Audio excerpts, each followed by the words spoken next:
Oops, we forgot your seat, my sister giggled. Brooke tapped her manicured nail against the gold-framed seating chart displayed at the ballroom entrance. The sickly, sweet perfume of thousands of white roses hung heavy in the warm hotel air. Through the open double doors, the clinking of heavy silver on fine china and the low hum of wealthy guests drifted few out. I stood there and let the humiliation wash over me. The thick, cold satin of the envelope in my right hand grounded me. I was 39 years old. I worked as a regional payroll compliance manager, auditing corporate ledgers and tracking missing millions for healthcare systems. I was not a confused child. Yet, I was standing in a hallway, looking at a board that had systematically erased my existence from the family. Mom stepped up beside Brooke. Her expensive silk dress rustled as she moved. She pointed a sharp finger toward the exit signs at the end of the corridor. "You should probably head home, Amanda," Mom said softly. Her tone held that practiced, reasonable edge she used when she wanted to sound like the victim. "We do not want to make Brooke's special day heavy with any of your unnecessary drama." I did not cry. I did not ask why I was being thrown out of the celebration I had spent the last year funding. Instead, I looked directly at the bride. I smiled. "Do not worry," I said. "Looks like we both forgot something." Brooke's smile faltered. Her eyes dropped to my hand. The gold foil on the envelope caught the light from the crystal chandelier, but it was the black ink stamp in the corner that held her attention. The thick circular seal of the Domestic Relations Court. "Where were you last week?" Brooke asked. Her voice lost its giggly, innocent register completely. "Somewhere you should have gone 16 months ago," I told her. Mom quickly stepped between us. She let out a loud, forced laugh for the benefit of two passing bridesmaids in matching blush gowns. "Oh, Amanda is just feeling a little left out," Mom announced to the empty space around us. She grabbed my arm, her manicured nails digging painfully into my bare skin. "Leave. Right now." Over Mom's shoulder, I could see Daniel near an elaborate ice sculpture. The groom. He was laughing with his groomsmen, holding a tall glass of champagne, looking handsome and completely relaxed. He had no idea the woman he was about to marry was still legally tied to someone else. Claire, the hotel wedding planner, hurried over before Mom could push me toward the exit. Claire had a clipboard pressed tightly to her chest and a wireless headset hooked over one ear. "Brooke, I am so sorry to interrupt," Claire said, breathless. "I need the final authorization for the premium bar extension and the after-party transportation. The hotel requires the card on file to be swiped one more time before the reception officially begins." "Amanda is handling it," Brooke said smoothly. She did not even look at the planner. She kept her eyes locked on my envelope. Claire turned to me, offering a polite, strained smile. She extended a payment terminal. "I have not approved those charges," I said, my voice steady and loud enough for Mom to hear. "And I am not the primary signatory on the venue contract. You will need to collect the remaining $17,500 from the bride and groom." Brooke's head snapped toward me. The color drained from her cheeks. "You would not embarrass me over money in front of everyone. This stopped being about money months ago, Brooke." I turned my back on them and walked away from the ballroom doors. The heavy floral carpet muffled my footsteps as I headed toward the lobby elevators. Brooke did not stay to answer the wedding planner. She chased after me. She caught up to me just as I reached the elevator bank and pressed the down button. The giggles were completely gone. The confident bride who had just laughed at my missing seat was nowhere to be found. She gripped her cascading bouquet so tightly the thick green stems bent and cracked against her knuckles. "Do not give Daniel that envelope," she whispered, glancing frantically over her shoulder. "Why?" I asked, keeping my eyes fixed on the brass doors in front of me. "You told me there was nothing in it I did not already know. You said it was just standard legal paperwork." Brooke swallowed hard. Her breath hitched. Mom was calling her name from down the hall, waving her back for family portraits. The elevator arrived with a soft, clear ping. I stepped inside, turned around, and watched the heavy metal doors slide shut on my sister's terrified face. The soft ping of the elevator shifted in my memory, blending into the sharp chime of Mom's oven timer at a Sunday dinner 6 months earlier. We had been sitting around the dining room table. Daniel was across from me, passing a heavy ceramic bowl of roasted potatoes. He had smiled so warmly, full of genuine gratitude. "I really want to thank you, Amanda," Daniel had said. "Brooke told me how much you helped her through the divorce 2 years ago. I know lawyers are incredibly expensive, and you stepping up like that means everything to us." I had stopped chewing. 2 years ago. That timeline simply did not make sense. I possessed a mind built for compliance and auditing. I clearly remembered paying a substantial legal invoice for Brooke just 11 months prior. I did not confront them right over the dining table. I set my silver fork down quietly on my napkin. "When did you see the final decree, Daniel?" I asked. Brooke jumped in before he could even draw a breath to speak.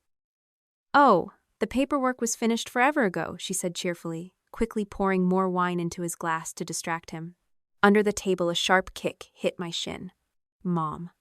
The silent, deeply familiar signal demanding my absolute compliance. I took a slow sip of my ice water, nodded once, and let the conversation move on to the wedding cake flavors. Later that same night, sitting alone at the small desk in my quiet condo, I opened my laptop. I pulled up my financial spreadsheet. I had named the file Family Support. I did not track the money out of malice. I tracked it because my family had a relentless habit of rewriting history whenever Brooke needed a rescue. I scrolled down to the legal fees column. $18,000 paid directly to a family law firm over the course of 3 years. I found the date of the very last invoice, opened my web browser, and navigated to the public county court portal. I typed in my sister's legal married name. The screen loaded slowly. I read the case summary once. Then I leaned closer, rubbed my tired eyes, and read every single line again. There was no final judgment recorded anywhere on the document. The very last entry on the public docket was a dismissal. The judge had thrown the entire case out for failure to prosecute. I placed both hands flat on my cool wooden desk. I counted the days, tracing the timeline backward from the current date. Brooke had accepted Daniel's proposal and started planning an elaborate hotel wedding long after her divorce case had already died in court. My sister was about to marry Daniel in a ballroom full of wealthy guests. The court still listed her as Mason Reed's wife. 3 years ago, my sister stood under the flickering porch light of my old rental apartment. Rain soaked the shoulders of her denim jacket. A single, oversized pink suitcase rested against her leg. It was June of 2023. Brooke did not knock. She just waited there until I happened to look out the front window. When I opened the door, she stepped inside, shivering, leaving a trail of water on the hardwood floor. "Mason took everything," she whispered, staring at her wet shoes. "He controls the accounts. I have absolutely nothing left." I did not demand the ugly details of her failing marriage. My sister needed a safe place, so I dragged her heavy suitcase into the spare room. We sat at my kitchen table, drinking lukewarm tea, and I outlined exactly what I could do. 6 months of support. I would pay her landlord directly. I would write the checks for a family law attorney. No cash transfers. She had to find a steady job. "Thank you," Brooke had sniffled, wiping her eyes with the back of her sleeve. "Just until I get on my feet." 2 days later, my mother let herself into my apartment using the spare key I had foolishly provided her years ago. Mom set her designer purse on the counter and folded her arms. 6 months is an arbitrary timeline, Amanda, Mom said. Her voice carried that gentle, disappointed tone she had perfected over decades. "Your father told you to look out for her before he died. He knew Brooke was fragile." "Dad taught us to help people stand up," I replied, washing a coffee mug in the sink. "He did not teach us to carry them forever." Mom sighed loudly, shaking her head. "You have always been so cold." Brooke sat at the table, perfectly silent, letting the guilt trip hang in the heavy air. I dried my hands on a towel. The familiar pressure settled tight in my chest, but I did not break my own rule. I signed a check for the lawyer's retainer fee and handed it to my sister, making it payable only to the firm. That same evening, I opened a blank spreadsheet on my laptop. I titled it Family Support. I logged the date, the check number, and the exact purpose. Every month, I recorded the rent payments, the credit card minimums, and the legal invoices. The money flowed out of my account, but it went straight to the vendors. While Brooke spent her days complaining about the unfairness of the job market, I spent my nights at that small desk. I worked my corporate payroll job during the day. After dinner, I studied for advanced compliance certifications. I declined weekend spa trips with my sister. I skipped family dinners to finish practice exams. "You really do not know how to enjoy life," Mom told me over the phone one evening. "You work too much. It makes you unapproachable." She did not know the certifications came with a massive salary increase. I kept my new income completely hidden. My college friend Elena, who worked as a civil attorney downtown, gave me one piece of crucial advice over coffee. She told me to build an emergency fund at a completely different bank and never mention the balance. By August of 2025, the late nights finally paid off. I purchased a 2-bedroom condo near the city center using my own savings. Mom visited the new place exactly once. She walked through the modest living room, criticized the lack of yard space, and then held out her hand. "I will need a spare key for family emergencies. The building manager has an emergency protocol," I told her, leaning against the front door. "He keeps the master key." Brooke laughed from the kitchen island. "Are you afraid someone is going to steal your little box of an apartment?" "No," I said quietly. I opened the door and waited for them to leave. When they stepped out into the hallway, I pulled the heavy wooden door shut. The deadbolt engaged with a loud, satisfying click. For the first time in my life, I stood in a home that did not contain my sister's unpaid bills or my mother's quiet judgments. Or so I thought. The financial boundary worked until Brooke started planning her wedding to Daniel. She constantly complained about vendors and confusing spreadsheets, eventually asking me to review her budget. She emailed me a filtered list of bank transactions. I sat in my secure locked condo and opened the file. I scrolled past floral deposits and catering estimates. Then, my eyes caught a peculiar line item. A deposit had hit Brooke's account in March of 2025. The description clearly listed the family law firm we had hired for her divorce. They had issued a refund for unbilled hours. $8,600. My fingers hovered over the keyboard. I checked the very next line on the spreadsheet. Exactly 2 days after the law firm returned the money, a debit appeared. It was the initial deposit for the historic hotel ballroom. $8,500. Brooke had looked me in the eye and sworn every cent of my retainer went toward finalizing her complicated divorce. I highlighted the 2 rows on the screen. I saved a copy of the file directly to my secure local drive. The money that should have ended Brooke's first marriage had paid for the room where she planned to start the second. The final $17,500 for the venue requires a simple condition, I told Brooke over the phone the next morning. My sister gasped. A sharp intake of air that usually preceded a tantrum. "You have absolutely no right to dig through my private life, Amanda. Because you used your divorce to ask for my financial help," I reminded her, keeping my tone perfectly flat. "I just need a copy of the certified final judgment for my records before I authorize the wedding payment." 2 hours later, an email arrived in my inbox. The attached file bore the name Final Divorce Decree Certified. The glare of the computer monitor illuminated my dark living room as I opened the document. My daily corporate job involved hunting for missing healthcare funds, meaning I spent 40 hours a week looking for numbers that did not belong. The file number matched the court records perfectly, but the clerk's stamp looked terribly blurry compared to the sharp black text of the surrounding paragraphs.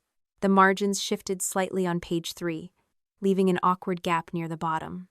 More importantly, the date of the judgment was listed as 3 weeks after the dismissal date I had seen on the public docket.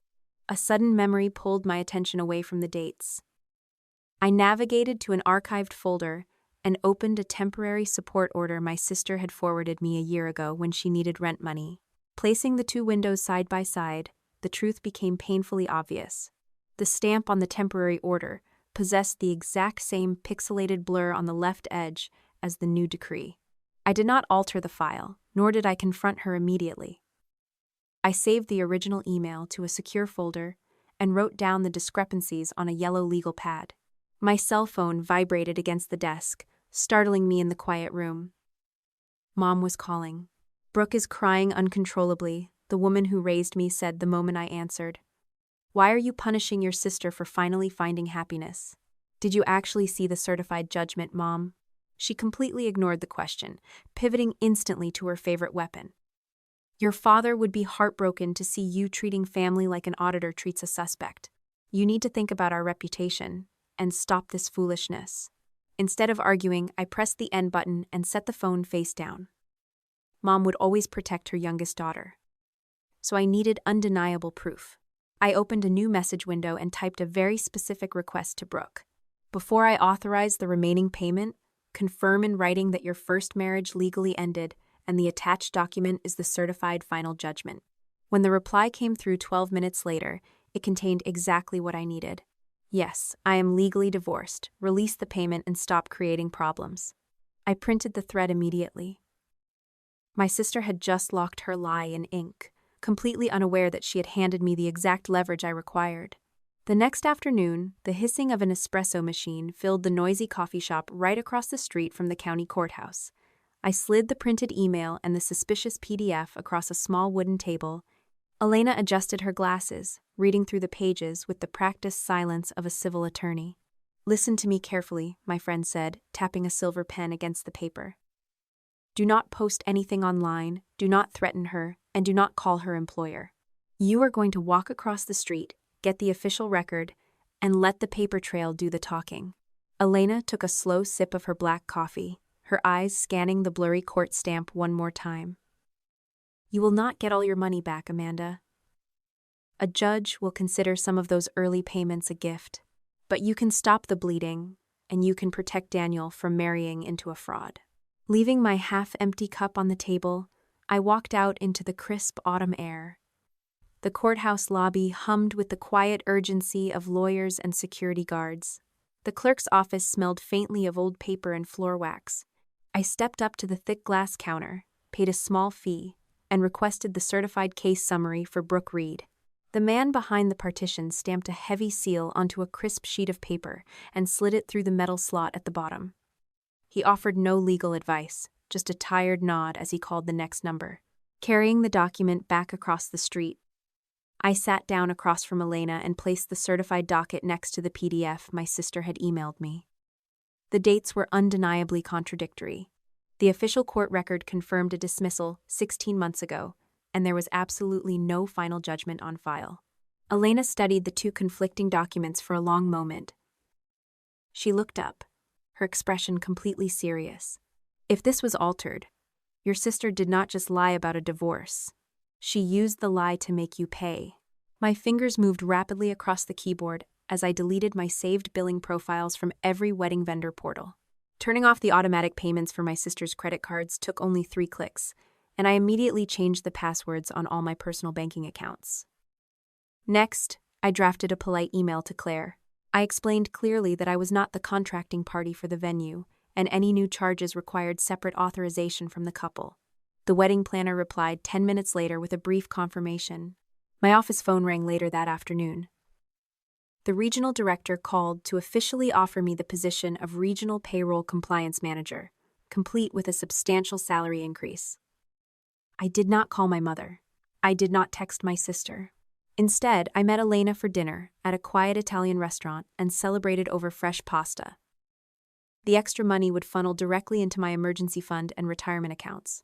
My family had always viewed my income as a shared resource, meant to fix their ongoing crises, while treating Brooke's bank account as her untouchable personal achievement. That era was permanently over. The security buzzer in my condo echoed through the quiet hallway the following evening. Stepping up to the wall panel, I pressed the camera button. Mom stood on the concrete front steps of the building. The woman who raised me clutched her expensive handbag and looked severely annoyed at being made to wait. I pushed the intercom switch and offered to meet her for coffee the next morning. Just let me upstairs right now, her voice cracked through the small plastic speaker. We need to talk like family, and I do not have a spare key. That was not an oversight, I said smoothly. Tears welled up in her eyes on the grainy video feed. I stepped away from the panel, walked into my kitchen, and left the heavy wooden door firmly locked. Elena drafted a strictly neutral letter to Mason Reed the very next morning. The attorney asked solely for a copy of the final decree or any related court documents, carefully mentioning nothing about the upcoming wedding or any potential fraud. Sitting across from the polished wooden desk, I finally voiced my biggest fear. I admitted that Mason might be an abusive, controlling husband intentionally dragging out the process to hold his estranged wife hostage. "We are going to rely strictly on the paperwork," Elena advised, sealing the letter inside a crisp envelope. "We do not trust anyone's emotional performance." I genuinely hoped Mason would turn out to be the villain in this story. That fragile hope shattered into pieces exactly 3 days later. The response arrived through official legal channels.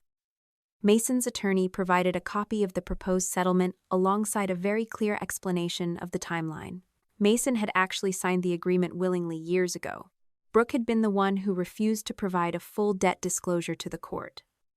After months of complete silence from her side, the judge had no choice but to dismiss the case entirely. The attorney also attached a printed email exchange from 16 months ago. My eyes scanned Mason's printed message. He had warned her, in plain text. "We are still legally married until a judge enters a final judgment." Brooke's reply sat right beneath his warning. "I know. I will handle it." I carried the heavy stack of documents into my living room and cleared my small dining table. Placing Mason's printed warning next to the recent email where my sister swore she was legally divorced, I studied the dates closely. Exactly 16 months separated the two messages. This was not a clerical error, and it was certainly not a misunderstanding caused by a confusing legal system. I typed up a chronological timeline of events, printed 2 copies, and locked the master set inside a fireproof safe hidden in my bedroom closet. Brooke knew.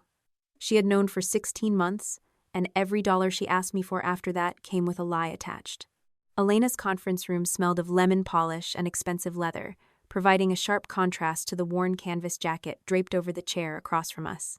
Mason Reed did not look like the controlling monster my sister had described for 3 years. The commercial electrician simply looked completely exhausted, carrying a heavy manila folder that he placed gently onto the center of the large wooden table. He did not ask for my sympathy, nor did he offer any apologies for the past. Mason just wanted his name legally detached from a woman who was about to marry someone else. My attorney friend opened the folder and extracted a thick stack of papers. Mason had brought the proposed settlement agreement, the early financial discovery emails, and a genuine copy of the temporary support order from their initial court hearings. The moment Elena placed the genuine temporary order next to the printed document my sister had emailed me, the entire room went perfectly silent. The case file number sat in the exact same position on both pages. The court clerk's stamp carried the identical pixelated blur on the left edge. A small scratch on the courthouse scanner glass had transferred a tiny black speck onto both documents. Brooke had taken a temporary financial order, altered the text to read as a final judgment, and presented it to me as proof of a dissolved marriage. Elena tapped her silver pen against the wood, stating clearly that a forensic document examiner would need to formally verify the alteration later, but the visual evidence was overwhelming. Mason leaned forward and explained exactly why the divorce case had died. He had actually signed the proposed settlement willingly, eager to move on with his life. Brooke, however, had completely refused to submit her mandatory financial disclosure to the judge. The delay was not born of laziness or confusion. My sister carried over $86,000 in secret credit card debt, accumulated across multiple hidden retail accounts. She knew a proper asset division would drag those ugly numbers directly into the public record. More importantly, she knew Daniel would run a background check before they applied for a joint mortgage. Brooke planned to use her new husband's pristine credit score to secure a luxury suburban home, then quietly fix her previous marriage paperwork after the honeymoon. Returning to my quiet condo later that evening, I sat on my sofa and stared at the blank television screen. The silence pressed heavily against my ears. I needed to know exactly how deep the complicity ran in my family, so I picked up my cell phone and dialed the house where I grew up. Mom answered on the second ring, her voice coated in that familiar layer of forced cheerfulness. I did not yell, and I did not reveal the mountain of printed evidence sitting on my dining table. I simply told the woman who raised me that I had pulled the certified court docket, and it contained no final judgment for the divorce. The line went dead quiet for 10 full seconds. A car drove past my window outside, the headlights sweeping across my living room wall, before Mom finally spoke. "Paperwork can be fixed after the honeymoon, Amanda." My lungs felt completely empty. I gripped the plastic edge of the phone tightly. Does Daniel know? Mom let out an exasperated sigh, the kind she usually reserved for stubborn children dropping food on her clean carpet. He does not need every ugly detail from your sister's past. You are making a massive issue out of a simple filing delay. I ended the call right then. My thumb hovered over the screen as I opened our text message thread. I needed her admission locked in text, just like Brooke's email. I typed a single direct sentence. You know she is still legally married. 3 agonizing minutes passed before the gray chat bubble appeared, followed by a new message. I know this family needs you to stop making it worse. My phone vibrated again almost immediately, but the new notification came from my sister. Brooke did not offer an apology, nor did she attempt to explain the missing court docket. She simply demanded the final vendor payment because the hotel coordinator was threatening to cancel the premium bar package. Mom says you will calm down and pay like always, Brooke wrote. Send the confirmation number tonight. I read the words 3 times. The sheer audacity of the demand cleared away the last remaining traces of my lingering guilt. I typed a quick response, asking exactly why she believed I would authorize a massive payment for a fraudulent wedding. Because you always do when it matters. That single sentence illuminated my entire 39 years of existence. My sister did not value my love. My mother did not respect my hard work or my independence. They simply loved the fact that I functioned as an endless financial shock absorber for their terrible decisions. My money and my silent obedience were the required currency to maintain my designated seat at their table. Moving over to my desk, I pulled out a fresh, yellow legal pad and drew 3 vertical lines down the page. I created a strict battle plan based entirely on facts. Column 1 contained the undeniable evidence. Column 2 listed the people who absolutely needed the truth. Daniel occupied the very top slot, because the groom deserved to know he was about to sign a fraudulent marriage license. Claire, the hotel planner, simply needed to know I was permanently withdrawing my financial backing. The regional bank where Brooke worked did not belong on the list yet, because I refused to use my sister's career as a weapon. Finally, Mom would receive 0 updates, stripping her of any ability to warn the bride or intercept the documents. I folded the yellow paper carefully, placed it inside my fireproof safe alongside the court records, and spun the heavy metal dial. The lock clicked into place with a definitive, satisfying thud. Picking up the spare key to my condo from a ceramic bowl, I ran my thumb over the jagged metal edge, incredibly grateful that I had never surrendered it to them. My phone screen lit up one last time on the dark desk. Brooke's last message was only 5 words. Mom says you always pay. 10 days before the wedding ceremony, the morning sun cast long, pale shadows across my living room floor. I sat at my dining table, ignoring the cold coffee in my mug, and opened a blank email draft. The rhythmic tapping of my fingers on the keyboard sounded unusually loud in the quiet apartment. I added my sister to the recipient line, then carefully copied Mom. My message contained no emotional accusations and absolutely 0 threats. I simply stated that the final $17,500 payment required a certified final judgment from the court before Tuesday. Furthermore, I clarified that this was a standard contract requirement, and they remained the primary signers on the venue agreement. Hitting send felt like dropping a heavy stone into a deep well. I waited for the splash, and it arrived exactly 40 minutes later. Brooke replied all, completely ignoring the deadline constraint, and attached the exact same blurry document she had sent previously. I am legally divorced, her message read. Release the payment. My sister had just locked the cage from the inside.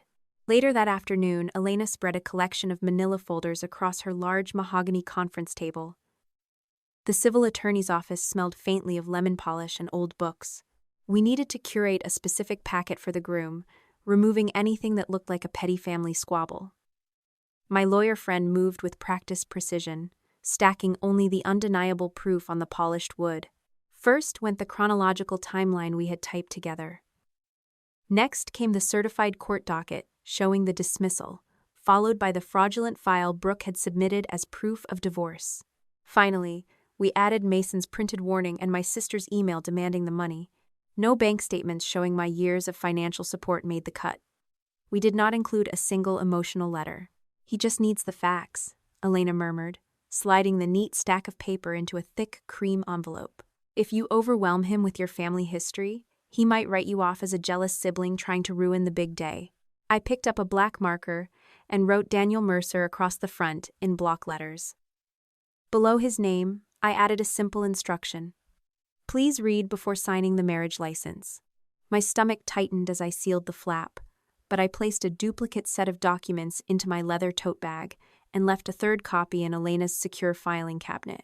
Taking control meant giving Daniel a chance to hear the truth privately, so I drafted a brief email to him on Wednesday morning. I requested a short meeting before the ceremony, specifically before any legal paperwork was finalized by the officiant. His response arrived almost immediately, warm and accommodating as always. He agreed to meet me at the hotel following his breakfast with the groomsmen. That small window of hope slammed shut 4 hours later. My phone vibrated on the kitchen counter, displaying a text message from Brooke. The bride informed me that Daniel had experienced a sudden scheduling conflict, and I was strictly forbidden from bothering him on the morning of the wedding. She claimed he needed time to relax with his friends. I stared at the glowing screen, fully aware that she had likely intercepted the plan or convinced him to skip the meeting entirely. I did not argue. Instead, I pivoted to a secondary strategy. The best man, Nathan, would be standing right next to the groom all morning. He would become my courier. The promised retaliation arrived on Thursday evening. My phone rang while I was packing my garment bag in the bedroom. Mom's name flashed across the display, and I answered on the third ring, bracing myself for the inevitable storm. Brooke told me you are trying to corner Daniel on Saturday, Mom said. Her voice carried a low, dangerous frequency that usually made my throat go dry. If you bring any of your ridiculous court drama to that hotel, we will not have a seat for you at the reception. My heart rate did not spike. My hands remained perfectly steady on the zipper of my dress bag. I looked around my quiet, secure condo. The invitation stands, Mom. I just need to speak with Daniel before they sign the legal paperwork. Listen to me very carefully, the woman who raised me whispered. If you ruin this day, you will not have a family to come back to. A strange calm settled over my shoulders, completely washing away decades of conditioned anxiety. Then you have misunderstood what I built when I left your house, I replied. I ended the call, set the phone down on the mattress, and let the silence of my own home comfort me.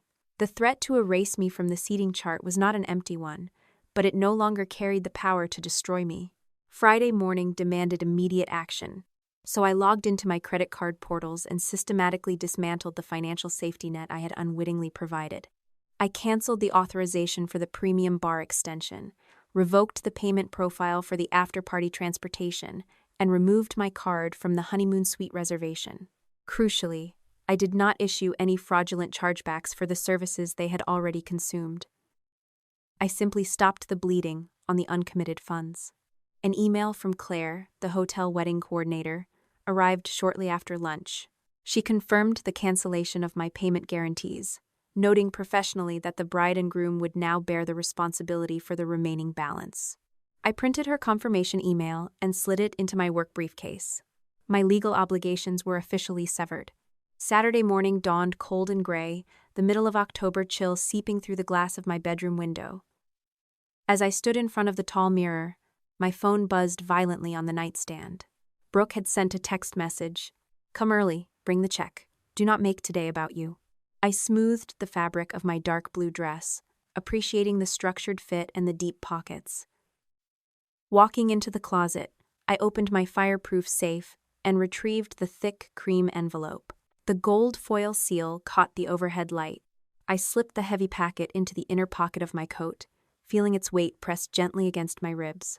Typing my response took only a few seconds, my fingers moving steadily across the glass screen. I will come early. I am bringing what you asked me to forget. I walked to the front door, picked up my purse, and stepped out into the quiet hallway. Before walking toward the elevator, I held my spare condo key in my palm for a long beat, feeling the sharp metal ridges press into my skin.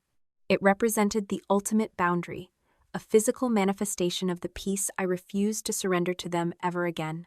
Brooke asked me to bring the check. I brought the court record instead. The bridal suite on the 7th floor smelled intensely of burning curling irons and sweet champagne. I knocked once on the heavy wooden door, pushed it open, and stepped into the absolute chaos. Bridesmaids scattered across the carpet like startled birds. Brooke sat in a high chair facing a massive lighted mirror, wearing a white silk robe. Mom hovered right behind her, adjusting a sparkling veil. Walking straight to the makeup counter, I pulled the thick cream envelope from my coat pocket and set it down next to a tube of expensive lipstick. "You have 1 hour before the ceremony starts," I said quietly, keeping my voice low enough that the makeup artist in the corner could not hear. "Tell Daniel the truth before you sign the legal paperwork, and I will walk away." Brooke glanced at the court seal on the envelope, and her painted smile vanished completely. "The case technically ended, Amanda. The final entry is just a bureaucratic formality. The docket says dismissed," I corrected her, leaning slightly forward. "And Mason explicitly warned you that you were still married 16 months ago. You chose to ignore him." The bride's flawless complexion turned a sickly shade of gray at the mention of her first husband's name. Mom immediately stepped between us, her hands fluttering in the air like defensive shields. "We will sort out the old paperwork after the honeymoon," the woman who raised me whispered fiercely. "Do not do this today." Brooke did not cry. The fragile victim act she had played for 3 years disappeared in a heartbeat, replaced by a cold, calculating stare that made her look exactly like Mom. "Daniel does not need to know about some old legal delay," my sister hissed, gripping the padded arms of her makeup chair. "If you try to ruin this for me, I will tell everyone here that you are just a pathetic, jealous spinster. I will make sure the entire extended family knows you tried to destroy my wedding because you could never find a man of your own." I looked at the woman I had spent tens of thousands of dollars trying to save, and I felt absolutely nothing. No anger, no grief. The emotional well had finally run dry. "The deadline remains the same," I said, my voice perfectly steady. "Before he signs the license." Brooke snapped her fingers, calling her bridesmaids back into the room. "Amanda is leaving," she announced loudly. She expected me to leave the documents behind in my defeat. Instead, I picked up the cream envelope, slid it safely back into my coat pocket, and walked out the door. The ceremony took place in the hotel courtyard under a massive canopy of white flowers. I did not sit in the second row, where the immediate family usually gathered. My sister had already altered the seating chart, placing me far in the back among distant cousins and awkward plus ones. I sat there quietly, watching them exchange vows, and I did not stand up to object. I refused to turn a legal boundary into a theatrical spectacle. When the guests moved toward the ballroom for cocktail hour, I slipped down a side hallway. I found Nathan, the best man, standing near the coat check holding a tray of drinks. "Nathan," I said, offering a polite smile. "Daniel left this in the bridal suite earlier. Could you give it to him right before they sign the license in the private room?" The groomsman took the thick envelope, nodding happily, completely unaware of the explosive material inside. Walking away, I pulled out my phone and sent a single text message directly to the groom. "Please read the envelope Nathan brings you before signing any legal document." Approaching the ballroom entrance a few minutes later, the heavy scent of white roses flooded the main corridor. The gold-framed seating chart stood exactly where I knew it would be. I scanned the alphabetical list, noting that my name had been completely erased from the display. Brooke stepped up beside me, holding a tall glass of champagne, flanked by Mom and a few giggling bridesmaids. "Oops, we forgot your seat," my sister giggled, tapping her manicured nail against the glass board. Mom pointed a sharp finger toward the exit signs. "You should probably head home, Amanda." One of the bridesmaids let out a soft laugh, but the sound died instantly when she realized I was not blushing or running away in tears. I turned to face the bride. "Do not worry," I said, my voice cutting cleanly through the hallway noise. "Looks like we both forgot something." I did not wait for Brooke to reply, nor did I stay to watch her realize the envelope was no longer in my pocket. I simply turned my back and began walking toward the main hotel lobby. Claire, the hotel wedding coordinator, intercepted me near the grand staircase before I could reach the front doors. Her headset light blinked frantically against her ear. "Amanda," the planner said breathlessly. Brooke said you are authorizing the final $17,500 for the venue balance and the premium bar right now. I stopped walking, opened my leather tote bag, and pulled out the printed confirmation email Claire had sent me yesterday. I handed the paper directly to her. I am not the contracting party, I explained clearly. I withdrew my financial guarantees yesterday afternoon.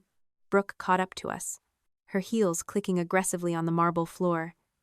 She promised verbally, my sister demanded, pointing a shaking finger at me. Charge her card on file right now. I looked directly at the bride, fully aware that a dozen wedding guests were standing near the coat check, listening to every single word.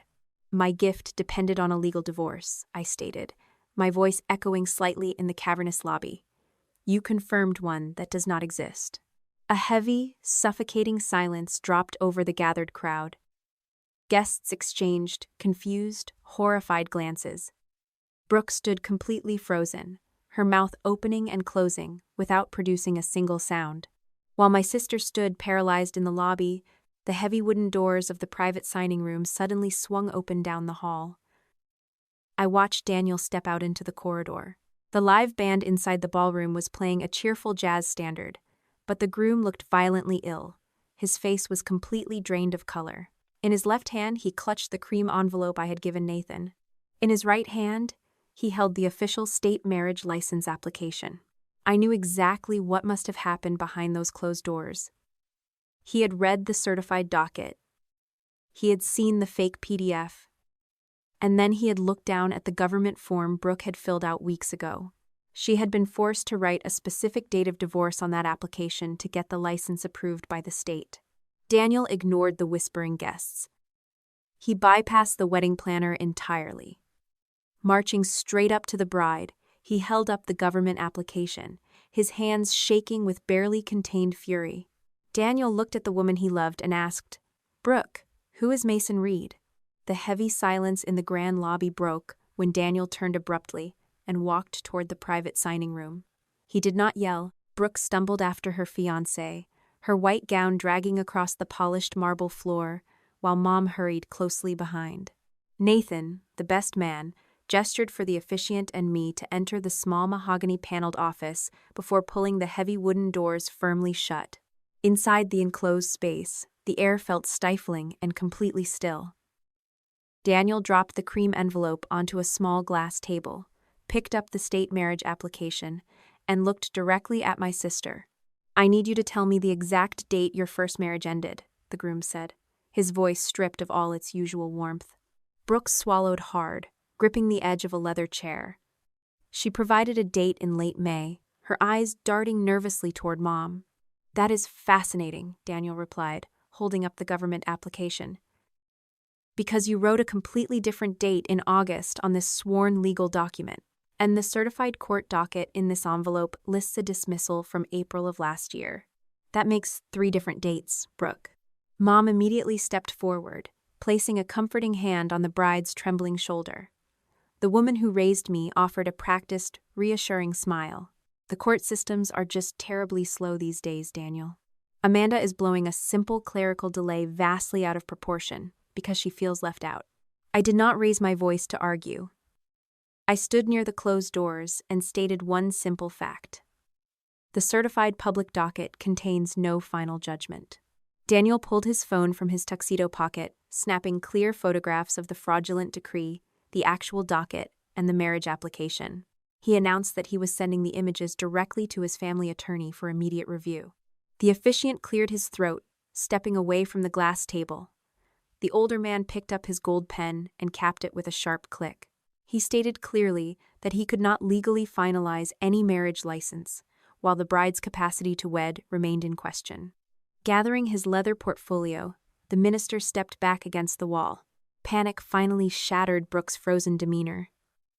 "You cannot just walk away," my sister cried out, reaching desperately for Daniel's sleeve. "We already stood out there in the courtyard. We already said our vows in front of everyone." The groom stepped backward, easily avoiding her grasp. "You let me stand in front of my entire family and make a legal vow based on forged documents," he said quietly. "This paperwork is stopping right now. Leaving the bride sobbing into her hands, Daniel opened the heavy doors and walked out to find his parents. The lavish reception began unraveling immediately. Through the open doorway, I could see the massive 5-tier wedding cake sitting completely untouched on its silver pedestal. The live band stopped playing mid-song, packing their brass instruments back into velvet-lined cases, while confused guests slowly began moving toward the valet stand. Claire, the hotel wedding coordinator, slipped into the private room a moment later. The planner clutched her clipboard, looking incredibly uncomfortable. She informed the room that Daniel had officially revoked his payment authorization for the entire event, and she noted that I had already withdrawn my financial backing. The master contract still held the couple fully responsible for the remaining balance. Daniel's attorney would handle his portion regarding the misrepresentation, leaving the bride facing a mountain of immediate debt. Mom turned toward me, her eyes pleading. "Just cover it tonight, Amanda. We can sort out the details tomorrow, but please do not let them humiliate your sister." I looked at the woman who had spent decades conditioning me to absorb every family disaster. That is how we got here. Turning my back on them, I walked out of the suffocating room and headed down the long, empty hallway toward the exit. The thick carpets muffled my footsteps, but the frantic clicking of high heels soon echoed behind me. Brooke chased me down the corridor, catching my forearm just before I reached the main lobby. My sister was crying genuinely now, her perfect makeup ruined. She grabbed my hand, begging me to come back to the ballroom. She pleaded with me to tell Daniel the court simply updated their records slowly, and she begged me to pay Claire before the hotel management involved the police. I gently detached her fingers from my skin, feeling nothing but a profound sense of exhaustion. "Which lie do you want me to pay for, Brooke?" I asked, my voice echoing slightly against the high ceiling. "The wedding, or the husband you never divorced?" "Just this once," the bride whispered, fresh tears spilling down her cheeks. "There has never been a just once with you." I kept walking, pushing through the heavy glass doors into the cool evening air. Before I reached the parking garage, my phone vibrated in my coat pocket. Brooke had left a voicemail. I pressed the speaker button, letting the audio play quietly as I stood near a concrete pillar.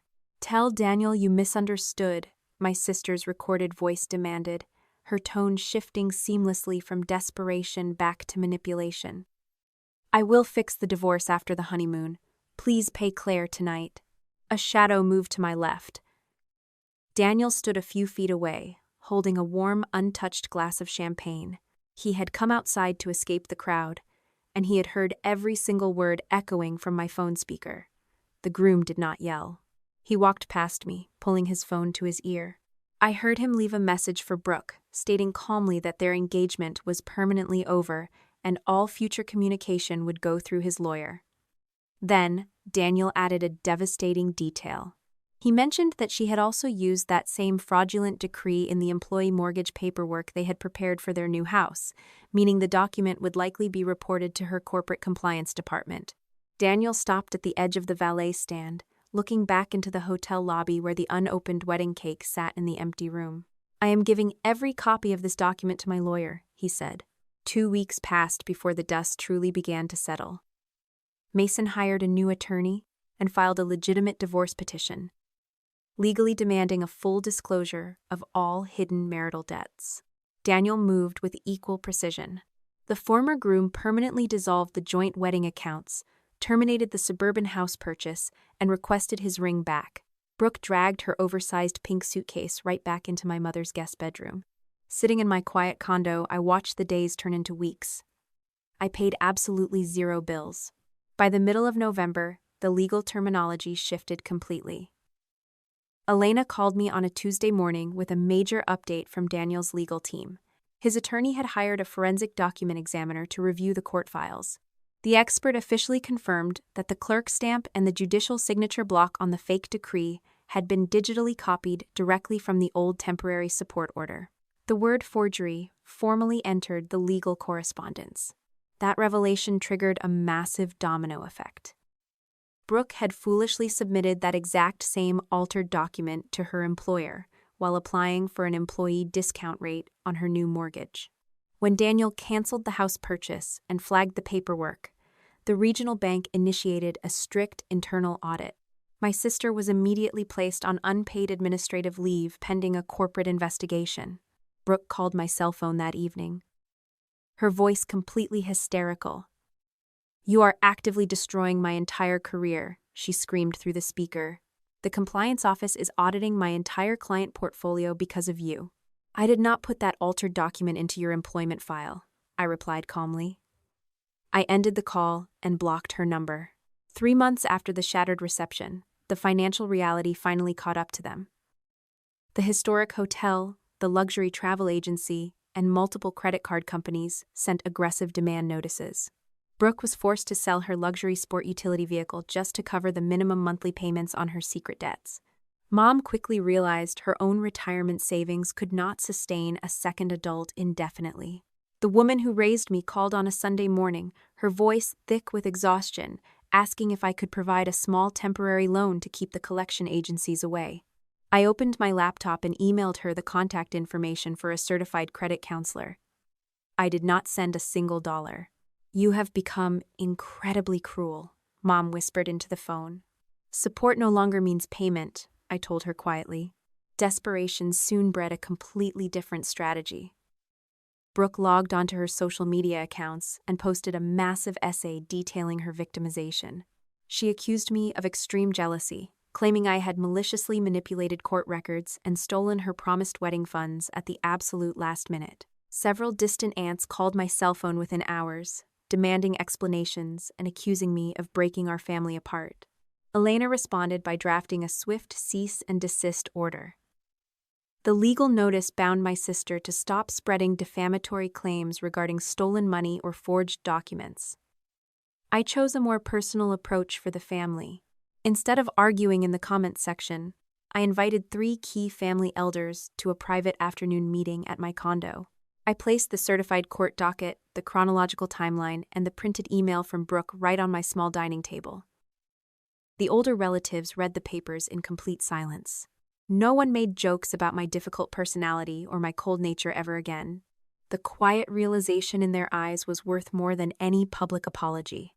My sister's final act of defiance arrived via certified mail exactly 4 months after the wedding. Brooke sent a formal demand letter through a cheap civil attorney, officially claiming I owed her $17,500 for a broken verbal contract. She desperately wanted the venue money she was now legally forced to pay. Elena simply laughed when she read the printed document in her office. My attorney friend tapped her silver pen against the paper, pointing out that Brooke had explicitly agreed to my written conditions regarding a legal divorce in her own email. We agreed to schedule a formal mediation session to avoid a lengthy and unnecessary civil trial. Brooke walked into the downtown mediation center wearing a conservative gray suit and clutching a crumpled tissue. She fully believed her tears and her emotional performance would somehow overrule the cold, hard evidence sitting securely in my leather briefcase. Brooke brought me to mediation to prove I had broken a promise. She had just placed her own lie into the official record. The downtown mediation center offered absolutely no comfort, featuring only a sterile glass table and 4 rigid ergonomic chairs. Elena sat beside me, calmly organizing the printed ledger, the email condition thread, the certified court docket, and the bank routing numbers that traced the refund. Brooke sat directly across from us. My sister twisted a shredded tissue between her fingers, her eyes darting nervously around the room. Her cheap civil attorney looked completely exhausted before the session even began. The mediator, a retired judge with sharp gray eyes, adjusted his reading glasses. He reviewed the printed email where my sister explicitly confirmed a legal divorce in order to release the final wedding payment. The older man did not care about complex family dynamics or tears. He only cared about actionable, documented misrepresentation. Brooke tried to cry anyway. She claimed the $17,500 was a guaranteed wedding gift, promised years in advance, and my sudden withdrawal caused her severe emotional distress. The retired judge tapped the printed email with a heavy silver pen. He pointed out that her own written words tied the funds directly to a legal condition she had willfully fabricated. He warned her attorney that a public courtroom would not look kindly upon altered government documents. Within 2 hours, the undeniable paper trail forced a complete surrender. We reached an ironclad settlement agreement. My sister officially withdrew her demand letter, fully acknowledging on the record that she had zero legal claim to the venue money. Furthermore, she agreed to a strict payment plan to reimburse a portion of the original legal fees she had obtained under false pretenses. Taking back every single dollar of the $63,000 I had spent over 3 years was impossible, but Elena secured an enforceable legal victory. Consequences rippled outward rapidly over the following weeks. The corporate investigation at the regional bank concluded swiftly. Human Resources officially terminated Brooke's employment, citing the altered court documents submitted in her internal mortgage application and the falsified marital status attestation. Without a steady corporate income or Daniel's pristine credit score, she faced a brutal new financial reality. Mason finalized the actual divorce through a ruthless settlement process that dragged every hidden retail credit card debt into the public light. Daniel never came back. A small, thick envelope arrived in my mailbox a month later. It contained a brief, handwritten note on heavy cardstock. The former groom simply thanked me for stopping the paperwork before the state formalized the fraud, and then he quietly exited my life forever. Mom called me on a rainy Tuesday evening in early December. The woman who raised me sounded incredibly old, her usual commanding tone completely shattered. "Brooke has absolutely nowhere else to go," Mom pleaded over the phone, her voice shaking. "She needs a quiet place to regroup. The collection agencies are calling my house constantly. Please just let her use your spare bedroom for a few months. Bring me a copy of your condo key." Standing by my kitchen window, I watched the city lights blur in the falling rain. I did not raise my voice. I did not need to negotiate or explain myself. "She can stay in her old childhood room," I replied smoothly. "You always said that room belonged to her." Silence stretched across the cellular connection. Mom was finally trapped inside the very system she had built and protected. The woman who had enabled years of financial abuse would now spend her retirement living with the golden child and a mountain of unpaid bills. There was no designated scapegoat left to absorb the stress. Before she could launch another guilt trip, I laid down my final conditions. "We will only communicate via email for the next 6 months. Do not ask me for money, and do not show up at my building unannounced. The security desk will turn you away." I disconnected the call without waiting for an agreement. Walking over to my small wooden desk, I opened the laptop. The family support spreadsheet sat right there on the illuminated desktop. I did not delete the file, because Elena advised keeping the records safe, but I moved it deep into a locked archive folder. Opening a fresh document, I typed a new title at the very top: My Life. The regional manager promotion came with a substantial quarterly bonus, and the funds hit my account the next morning. Instead of paying someone else's emergency bills, I transferred a large portion directly to my mortgage principal. With the remaining money, I visited a local furniture boutique and purchased a beautiful dining table crafted from solid oak. 4 wooden chairs surrounded the new table by the time spring arrived in the city. Soft evening light spilled through the large windows of my condo, illuminating a small, quiet dinner party. Elena sat across from me, laughing at a joke made by my favorite coworker. The smell of roasted garlic and fresh basil filled the warm air. My cell phone buzzed against the kitchen counter. Mom's name flashed on the bright screen. I walked over, picked up the device, and placed it face down on the cool marble. I felt no fear, no lingering guilt, and no urgent need to answer. I was simply living in my own moment. Looking back at the dining table, a profound sense of peace settled into my chest. Nobody had to pay a retainer fee to earn a seat in this room. Nobody got erased from a chart just to make another person feel larger. Every person sitting in those chairs was chosen through genuine respect and mutual care. They had forgotten my seat because they believed I would always pay for a place in their family. They were wrong. I had already built a home of my own. Sometimes the hardest lesson you will ever learn is that you cannot buy genuine love, no matter how many times you open your wallet. When you are designated as the strong one in your family, it is incredibly easy to confuse being needed with being valued. But true family does not demand that you finance their deception or absorb the crushing weight of their mistakes just to keep the peace. You have to recognize when your generosity is no longer helping someone stand up, but simply funding their refusal to walk. Setting a firm financial boundary is not an act of cruelty, it is an act of profound self-preservation. You are allowed to stop paying the ransom for your own seat at their table, and you have every right to protect the resources you worked so hard to earn. You are allowed to walk away and build a home where your presence is celebrated, not invoiced. Have you ever found yourself trapped in the exhausting role of the family fixer? And what was the final straw that made you finally walk away to build a safe space of your own? Share your story in the comments below, because nobody should have to carry that heavy burden completely alone.